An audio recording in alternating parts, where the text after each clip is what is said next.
tagad dodamies uz arēnu, un es jums vienkārši nevaru neparādīt šīs garās kolonas divās rindās. Lūk, ko nozīmē, kad uz Final Four dodas divas Grieķijas komandas, jo, kā mums zināms, Olympiakos un Panathinaikos faniem savā starpā ir bijis 1, 2, Polizei, 3, 4, 5. Nu, sapratāt, vācu valoda nav man spēcīgā puse. Mugur taisna.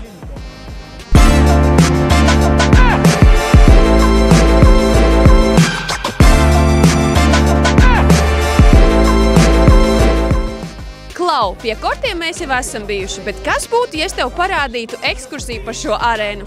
Jā, es zinu, lieliski doma. Tāpēc sāksim ar mēdīju zonu. Let's go! Hello! Hi! Sākumā mēs noskanējam mūsu akreditāciju. Mums ir jāaiziet pa šo te, teiksim, detektoru. Mikrofons man jāatstāj šeit, citādāk būs šitāda skaņa. Nav skaņas, ok, ejam, vienkārši pirms tam tas pīkstē, thank you. Neliels fails. Tālāk mēs dosimies uz mēdīju zonu. Mēs dodamies, un šeit jau mēs redzam, ka ir mēdīju plūsma, un tagad mēs dodamies uz, tā teikt, mūsu darba vietu, mūsu biroju, mūsu ofisu. Mēs ienākam iekšā, un šeit ir vislabākā vieta, tā ir bufete. Sanāk, ka mēs varam gan strādāt, gan arī kārtīgi paēst. Ēdināšana šeit notiek 2 reizes dienā, kas ir ļoti labi. Vairāk nevar, jo tieši ar šo akreditāciju šajā aparātiņā viss arī parādās. Tā kā nedrīkst nošmaukt. Tā kā ir šobrīd spēles puslaika pārtraukums, mēdīji iespējams ir izgājuši arī ārā vai vēl joprojām sēž uz tribīnēm, uz kurām mēs arī iesim. Un šeit jūs varat aplūkot, uz kādiem galdiem strādā Eiropas mēdīji. Kāds lādē telefonu, kāds jau sāk montēt video vai arī rakstu, ko nopublicēt, bet visādi citādi šeit ir diezgan plaši un jauki. Ja gadījumā kāds no žurnālistiem izdomā paņemt dārgu aparatūru, kā piemēram mūsu gadījumā, tad to var ielikt šeit, aizslēgt uz atslēdziņu un būt mierīgs.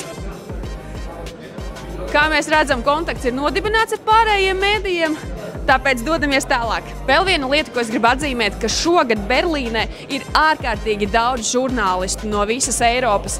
Un tas ir saistīts ar to, ka Berlīne ir ļoti parocīga lokācija no pārējām valstīm. Un, godīgi sakot, tas tik ļoti apgrūtina darbu, jo pirms tam šis ir mans 4. Final Four turnīrs, un pirms tam nebija tik daudz mēdīju, un es mierīgi varēju tikt pie intervijām šogad. Nu, tas ir izaicinājums. Bet es esmu ļoti bezkaunīgi žurnālisti, tāpēc man viss ir pa spēkam. Tagad mēs dodamies pie kortiem, un es jums parādīšu mēdīju tribīnas. Lai tiktu uz kortiem, tā arī viss nav tik vienkārši. Mēs ejam iekšā, un te jau kaut kā automātiski saskanojas, un var redzēt, kas nāk iekšā, kas savējiem. Kā jau minēju, šobrīd ir spēles, pirmās pusfināla spēles pārtraukums. Rezultāts iespaidīgs. Close game, kā saka amerikāņi. Un dodamies tagad uz mēdīju tribīnēm. Man ārkārtīgi patīk atrasties šeit, jo te ir pilnīgi viss metra attālumā. Labākie Eiropas spēlētāji, Eirolīgas logo, Joe Arlauskas, ja? Tas ir mans čoms, tā teikt, iz jaunības. Joe, how do you feel? How do you feel in this amazing atmosphere? I have my wife calling me. Oh, okay. She's a little bit nervous. You better pick up. She must know I'm with a good-looking blonde right now.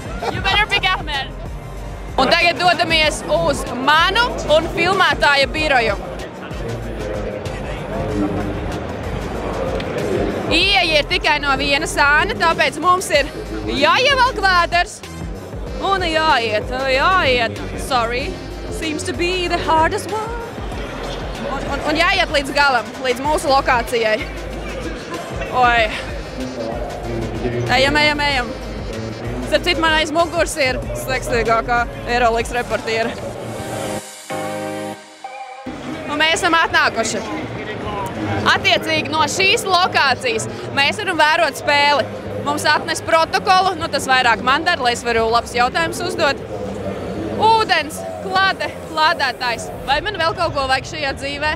Nē. Bet es zinu, ko vajag tev. Intervijas ar faniem, tāpēc iesim uz arēnas foyer. Aprunāsimies ar faniem. Tā mēs tūlīt dosimies uz arēnas foyer, bet rekur mans mīļākais spēlētājs Juancho Hernan Gomes. Es ļoti ceru tikt pie intervijas. Labi, nenovirzamies no tēmas, laižam. Kā mēs redzam, šeit tiek kontrolēta spēles gaita. Lūk, arī tiesneši ir gatavi uzsākt savu darbu. Es teikšu, tā ļoti atbildīgs darbs. Ejam. Reka Skotijas Vilbekens. Klau, šits ir jāiefilmē. Tūlīt sāksies spēles otrais puslaiks, un es varu sadarīt, ka tik tuvi jūs neesat bijuši. Sveiciens Lietuvai. Ko mēs laižam augšā?